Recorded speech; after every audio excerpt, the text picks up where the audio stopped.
Everything I'd built in this company was about to vanish, but I wasn't going to leave empty-handed. My name's Darren. I'm 52 years old, and I've lived in Columbus, Ohio most of my life. Spent over 25 years with that company. More time there than I spent raising my kids, if I'm being honest. It was supposed to be my legacy. But that morning, I sat across the table from Greg, the new VP, and I knew something was off the second he smiled. That smug, too-white grin, like he was doing me a favor just by being in the same room. He didn't shake my hand, didn't even ask how I was doing. He opened a blue folder, tapped the pages twice, and started spewing crap about agility, digital transformation, and streamlined efficiency. Not one word about the years I'd pulled all-nighters, covered for other departments, or saved deals that kept the lights on in this place.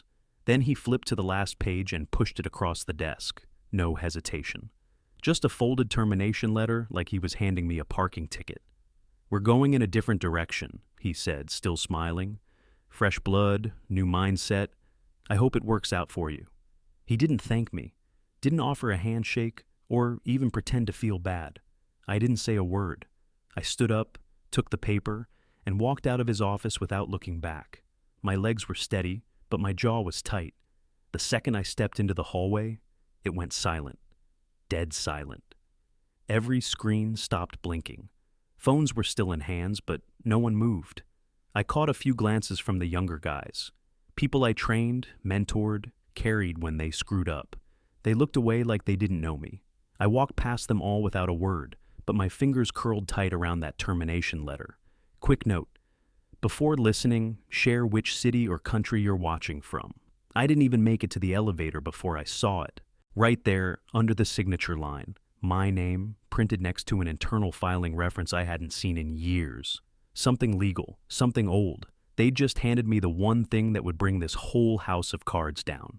I pressed the elevator button.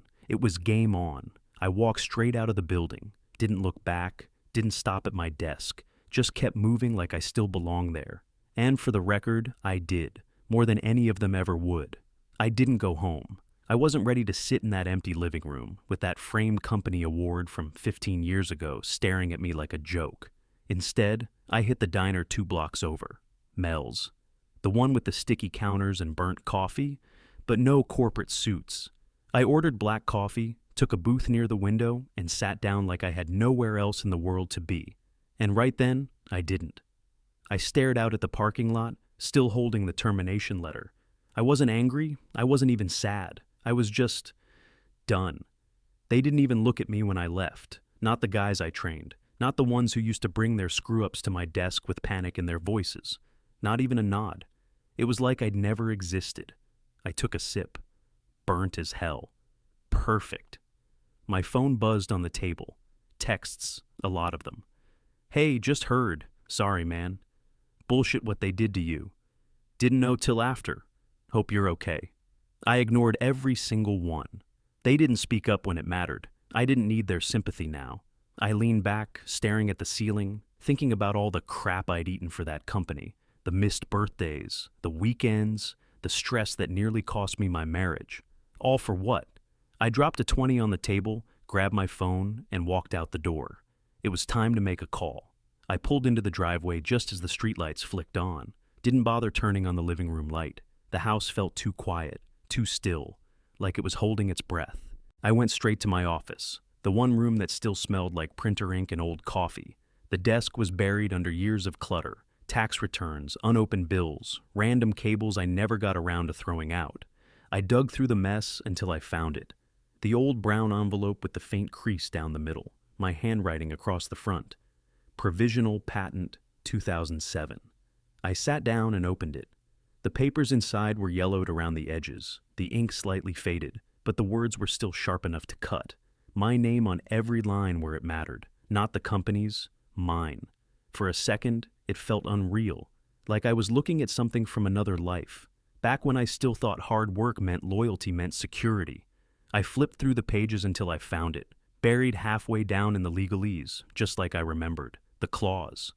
Ownership reverts to original filer upon involuntary termination without cause. That was it. One sentence. Simple, powerful. And they'd never seen it coming. They fired me without cause. That was their phrase, Greg's exact words. I leaned back in the chair, staring at the ceiling, and for the first time all day, I felt something close to calm. Not peace, just clarity. I pulled out my phone and scrolled through my contacts until I found Nick's number.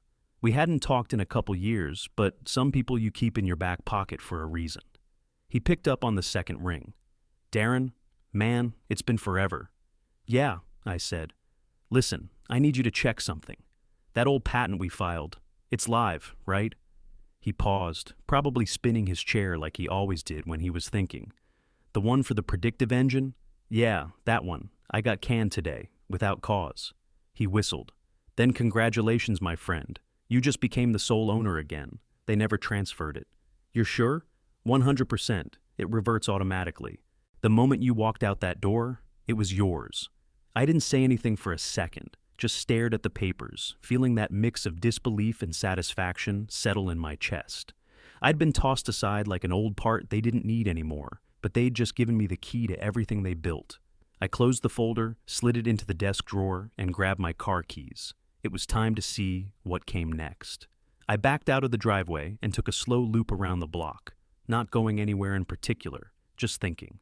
I wasn't in a rush. I didn't need to be. Greg and his team didn't know what hit them yet. Hell, they were probably still patting themselves on the back for cleaning house. I pulled back into the garage, shut off the engine, and headed inside. The house felt different now. Not quiet in a sad way, but in a focused way. Like something was about to happen. In the office, I sat down at the desk, turned on the computer, and stared at the screen. No distractions, no meetings, no corporate noise. Just me and a plan. That algorithm, the one they were building the entire product line around, that was mine. Every line of code started with me. I'd written it on weekends, on red-eye flights, sitting in ER waiting rooms while my son had asthma attacks. They'd never even asked where it came from. I opened the folder on my desktop labeled Legacy Engine V1.2. That's what they'd called it internally, like it was some dusty tool I built years ago. But it wasn't dusty. It was alive, and now it was mine again. Greg didn't have a clue. His little strategy meetings, his polished PowerPoints, the investor hype, none of it meant a damn thing without the engine. I clicked through the folders, watching the architecture load on screen. Efficient, smart, elegant in its own way. Not something that could be replaced overnight. They were still using the backbone I built. They'd just rebranded it, changed the UI, put lipstick on a bulldog, and sold it like it was revolutionary. I leaned back, letting the silence wrap around me. This was the kind of silence most people couldn't stand, the kind that lets you think clearly. I picked up my phone and shot off a message to Nick. "Need a quick confirmation on something." Less than a minute later, he replied, "All documents are in order. You're protected, fully." That's all I needed. No panic, no threats. I wasn't looking for revenge, not yet. What I had was better. I had time. Time for them to keep going like nothing's wrong. Time for them to make promises they can't legally fulfill. Every meeting they took, every line of code they shipped, it was all walking straight into a trap. By the time they figured out what they lost, it had already be gone. I stood up, walked into the kitchen, and made myself a sandwich. Let them enjoy their big moment. They had no idea what was coming. I finished my sandwich, poured myself a coffee, and opened my laptop. Right on cue, the live feed was already rolling. Big launch event, downtown Chicago. Spotlights, banners, champagne flutes. Greg stood dead center on that stage like he was the second coming of Steve Jobs. He wore that same overconfident smirk he had when he fired me, microphone clipped to his collar, arms wide, calling this system the future of enterprise intelligence. I almost laughed. That future was still running on my engine, the same algorithm they lost the rights to the second I walked out. They could dress it up however they wanted, but under the hood, it was mine. I clicked through Twitter, LinkedIn, a couple tech blogs. The buzz was building fast. Biggest innovation of the quarter, disruptive AI architecture, all of it based on stolen work. Greg kept talking, pacing across the stage, hyping up the demo that was about to go live. His voice echoed through the speakers like he was untouchable. That's when my phone rang. Marcy. I stared at the name for a second. Hadn't heard from her since the holiday party last year. Product team lead, sharp. Knew how to play the game. I picked up. "Marcy." "Darren," she said, all fake calm. Hey, look, I know things ended weird, but what do you want? She dropped the tone, straight to panic. The demo system just threw a critical error. Real-time engine isn't syncing with the front end. Back end's fine, data looks fine, but the logic flow's choking. We can't trace it. I leaned back in my chair, watching Greg gesture to the screen behind him. He was seconds away from flipping the switch.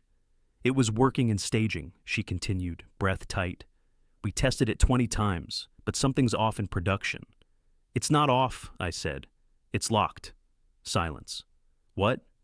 You're trying to run a system you don't own. You didn't license it. You didn't secure it. You didn't even ask where it came from. That core logic you're running, it reverted to me, automatically. You're launching with stolen tech, Marcy.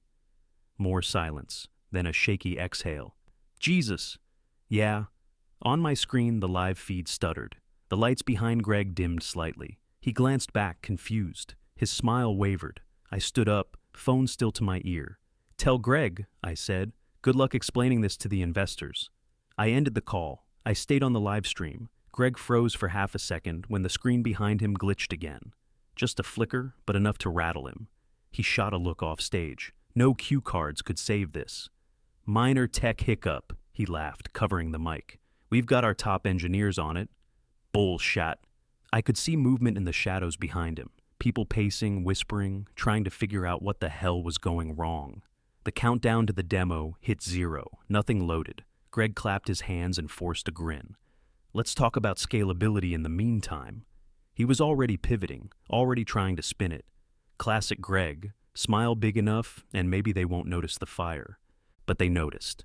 2 rows back, I caught a glimpse of the investors, suits with stone faces. One leaned over to whisper to the woman beside him. Her eyes narrowed. Then someone from legal stood up. Dark blazer, hair tied back tight. I recognized her from a few compliance calls years ago. Sharp, cold, no patience for games. She pulled out her phone and held it up to someone else on the row. Looked like a screenshot. She pointed to the screen, then to Greg, then said something I couldn't hear. Greg paused mid-sentence, noticing the movement.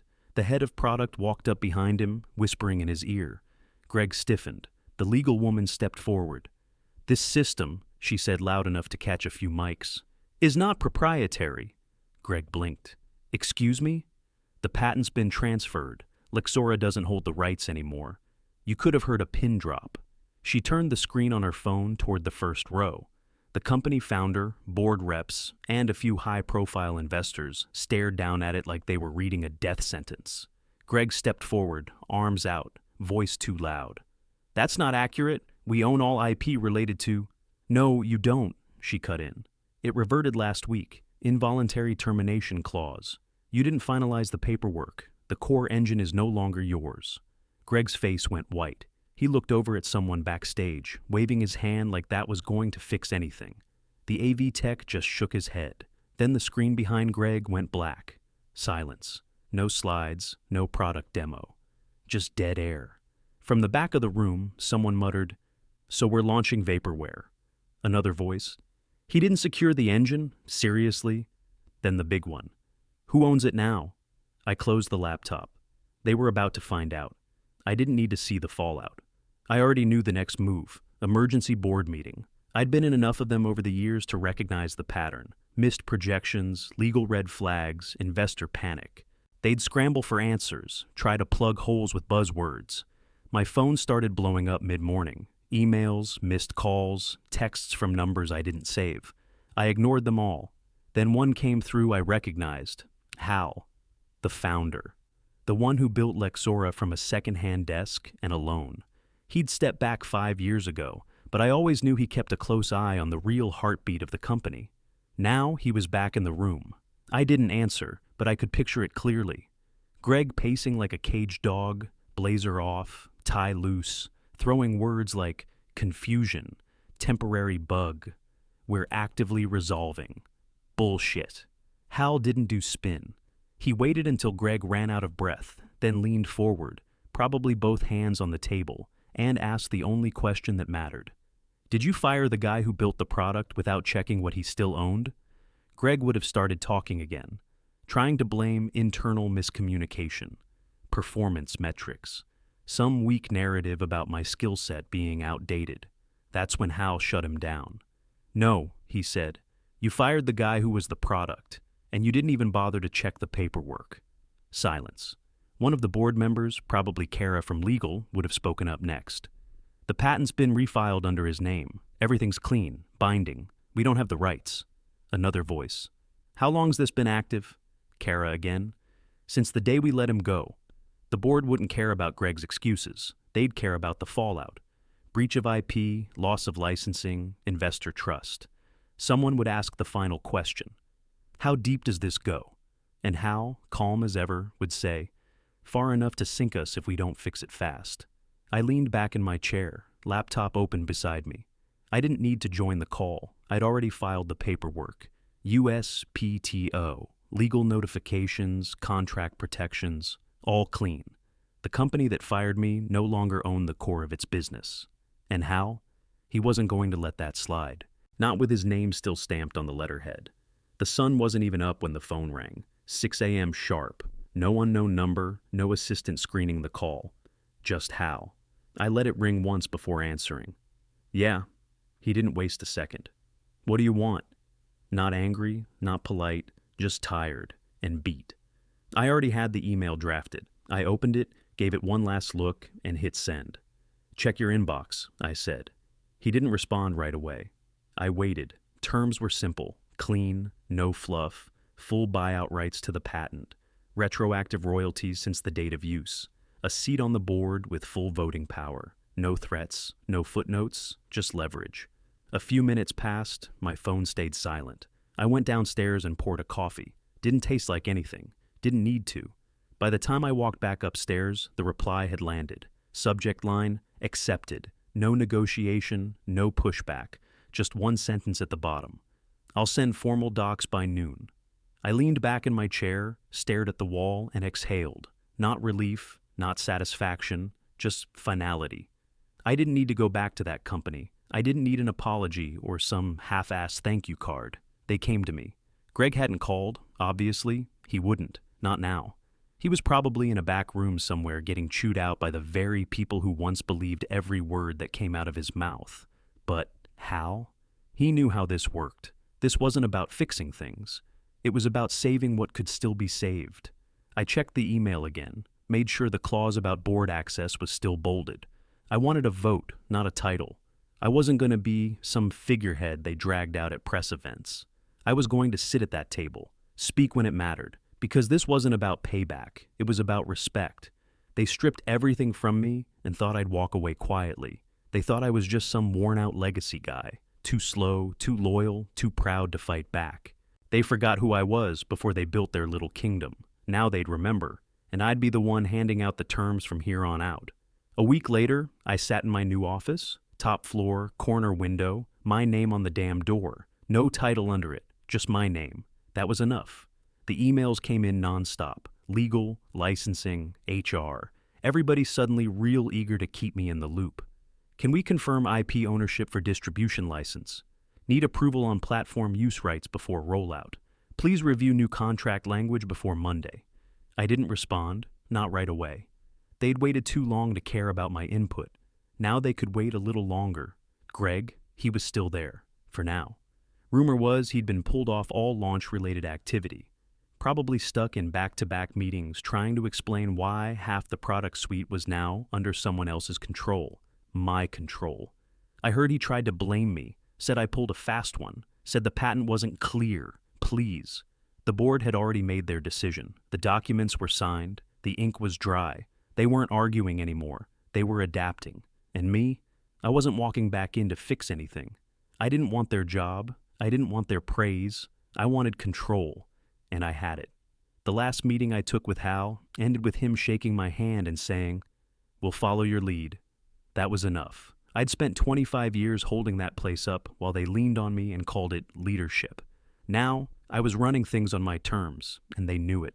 Nobody saw it coming. Not Greg, not the board, not the team that sat quiet while I walked out.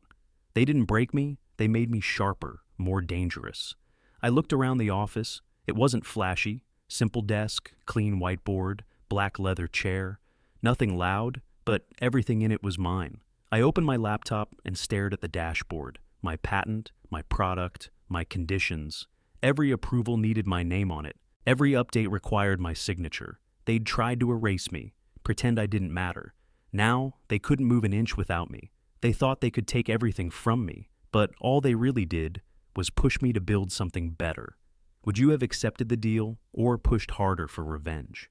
Drop your answer in the comments. Don't forget to like and subscribe for more stories like this.